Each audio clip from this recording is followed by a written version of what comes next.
हे की मी बच्चू कडू साहेब सोबत 2014 ते 2019 पर्यंत मी आमदार होतो आणि त्यांच्या लढण्याचं जे स्टाईल आहे, जे प्रमुख मुद्दे जे कोणीही विधानसभेमध्ये घ्यायला तयार नाही, बोलायला तयार नाही आहे, त्या मुद्द्यासाठी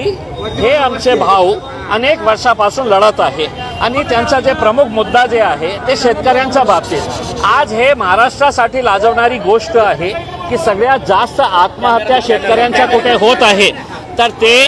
आज महाराष्ट्रामध्ये होत आहे। याचा अर्थ हे आहे की सरकार फक्त घोषणा करत आहे आणि जे शेतकऱ्यांना फायदा पोहोचायला पाहिजे ते तिथपर्यंत पोहोचत नाही आहे, फक्त घोषणाच सरकारची चाललेली आहे।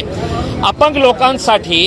तुम्ही काय देत आहे, ते कशा आपला जीवन जगत आहे, त्यांच्यासाठी ते 6,000 रुपये मानधन देण्याची जी मागणी आहे, माझी तर अशी मागणी आहे की 6,000 रुपयेमध्येही काही होत नाही, कमीत कमी 10,000 रुपये। पण आता बच्चू कडू साहेबांनी हे जे मागणी केलेली आहे की कमीत कमी 6,000 रुपये तर करा।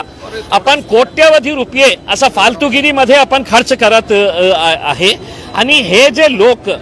ज्यांच्या बाबतीत विधानसभेमध्ये कोणीही बोलायला तयार नाही, आता संपलेलं आहे विधानसभेचं अधिवेशन, त्याच्यामध्ये तुम्ही सांगा की कोणत्या शेतकऱ्यांच्या प्रश्नावर चर्चा झालेली आहे, कोणत्या अपंगांच्या बाबतीत चर्चा झालेली आहे, महिलांच्या बाबतीत कोणती चर्चा झालेली आहे। फालतू मुद्दे घेऊन विधानसभेचा वेळ त्यांनी वाया घालवला। आता बच्चू कडू साहेबांनी जे आंदोलन पुकारलेलं आहे, आम्ही सुरुवातीपासून आमचं समर्थन त्यांना दिलेलं होतं आणि आज त्याच्या आमच्या शहरामध्ये येत आहे। त्यांच्या आंदोलनाला आमचा पूर्ण पाठिंबा आहे आणि माझी विनंती आहे देवेंद्र फडणवीस साहेबांना की लवकरात लवकर याचा तोडगा काढा, जे मागण्या आहे पूर्ण करा, नाहीतर बच्चू कडू साहेब जे आंदोलन पुकारतील आम्ही